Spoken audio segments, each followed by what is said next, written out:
وده بقى الشكل النهائي للفستان. بصوا بقى عامل ازاي، بقى قمر قمر قمر. هلو، عندي فرح النهارده، معرفش ازاي انا فجأة لقيت صاحبتي بتكلمني وبتقولي ان فرحها النهارده. يا بنتي طب انا ما جبتش لبس ولا ظبطتش اي حاجه. قالت لي ماليش دعوه، الفرح النهارده يعني النهارده. اعمل ايه؟ طبعا كان لازم اتصرف. انا لا اشتريت الشوز ولا اشتريت الفستان ولا اشتريت اي حاجه خالص، بس مش مشكله، ملحوقه. انا بقى عندي طريقتي، عندي فستان ما لبستوش غير مره واحده بس. هعمل ايه؟ هظبطه واخليه على سنجة 10. تعالوا بقى شوفوني انا هعمل فيه ايه. ده شكل الفستان قبل ما نعمل له التعديلات، مفيهوش اي نقشه ولا اي حاجه. مش عارفه كانت دماغي فين يوم ما اشتريته، بس ملحوقه، هخليه على سنجة 10. ده شكل الفستان من ورا، مفيهوش اي قصه غير الفيونكه دي بس. مش مشكله، انا هظبطه وخليه قمر قمر. انا جبت الحلقتين دول، لقيتهم عندي، وكمان جبت التوك دي. هربط الحلقان مره من بره ومره من جوه واشوف انهي الاحلى. تعالوا شوفوا كده، تعالوا شوفوا اول حلقه هنعمل فيها ايه. الحلقه دي هعملها الاول من بره، بصوا كده.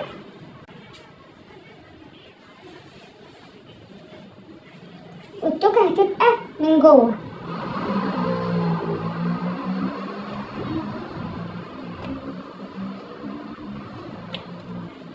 ادي اول حلقه، تحتها بشويه هعمل نفس الكلام.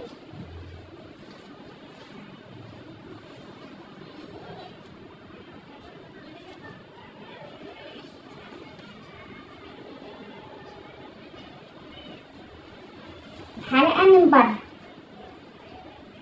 عشان لسه هنشوف بقى لما تبقى الحلقه من جوه هيبقى شكله احلى ولا دي.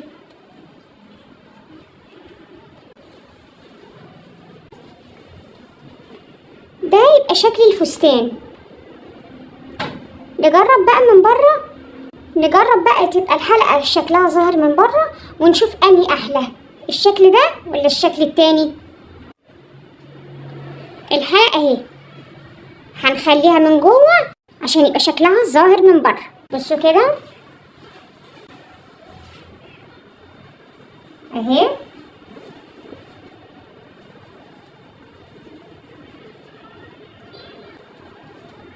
بس ساعتها بقى مش هنربط بتوكه، هنربط باستك صغير علشان التوكه ما تبانش، او لو في توكه بقى لونها اسود ولا حاجه ممكن نعمل بيها. انا بس بجرب من حيث الشكل.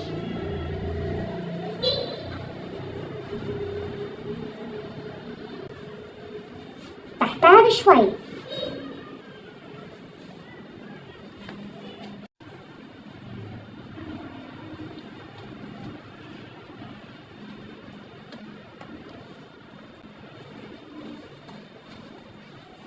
بصوا كده، بيتهيألي شكلها كده احلى. انا كمان فكيت الفيونكه اللي ورا دي، وممكن احطها هنا او هنا كده او في النص. هجرب التلاتة وارجع اشوف هعمل ايه. وده بقى الشكل النهائي للفستان. بصوا بقى عامل ازاي، بقى قمر قمر قمر. لسه بقى هظبط الطرحه والشوز. ممكن تلبس عليه طرحه بيضه او بترولي فاتح، ما بلقاهوش كتير بصراحه. وكمان ممكن نلبس طرحه تكون سودا، والشوز مش مشكله. ممكن نلبس هيلز ابيض، مش هتفرق، صندل او جزمه، بس المهم ان هو يكون نفس لون الطرحه. اعتقد هيكون شكله احلى. وخلاص انا خلصت كل اللي ورايا، ظبطت الفستان وعملت كل حاجه. مفضلش بقى غير المكوه، لازم الكوي كويه حلوه. وبعدين هروح بقى البس كل حاجه، اعمل ميك اب واجري فورا على الفرح. خلاص مبقاش فاضل وقت، مبقاش فاضل الا ساعه واحده بس. اشوفكم في الفرح بقى، باي باي.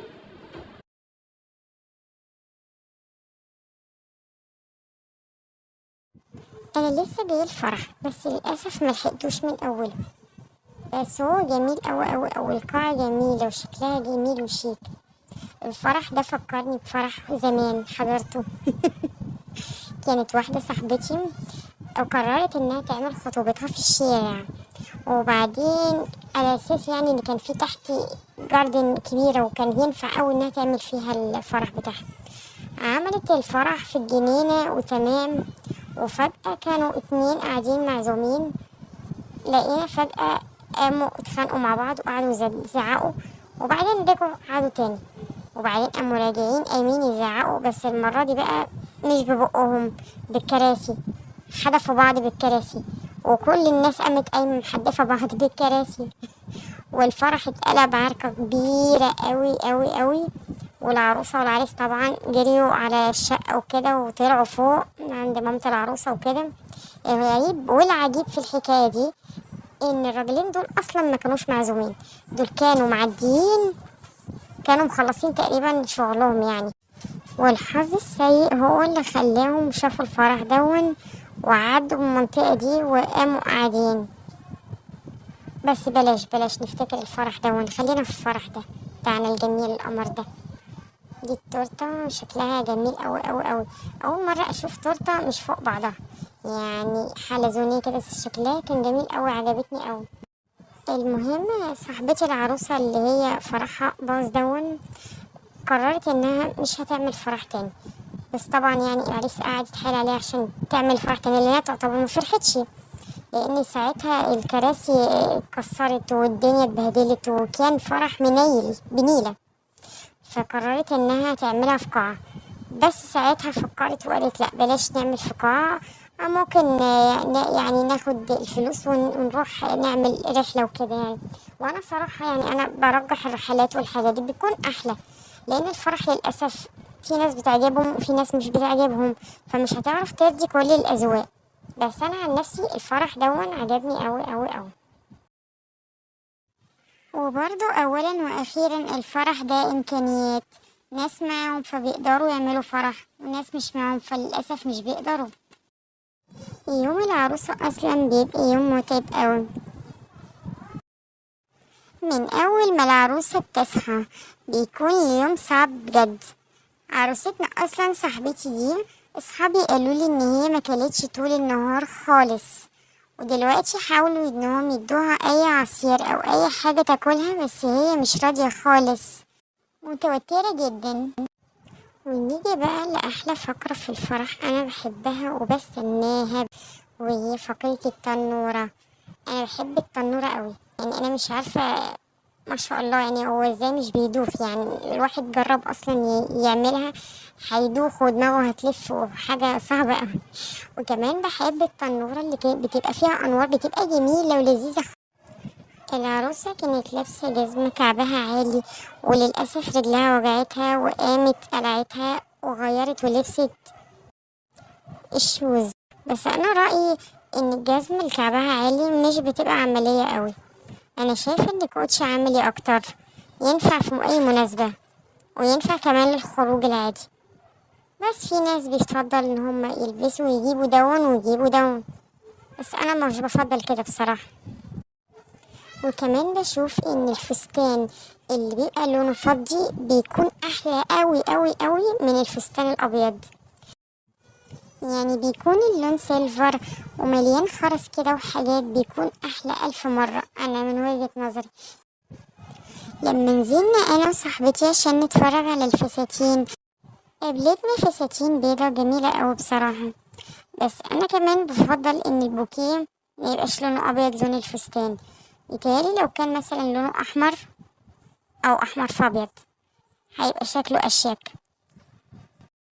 واللي احلى بقى من بوكيه الورد الهواية اللي بتبقى ليها ريش دي بتبقى شكلها جميل جدا.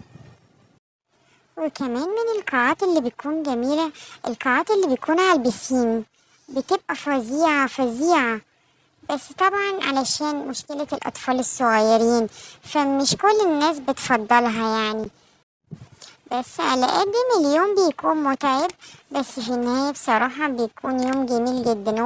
وما تنسوش بقى اللايك والاشتراك في القناة. باي باي.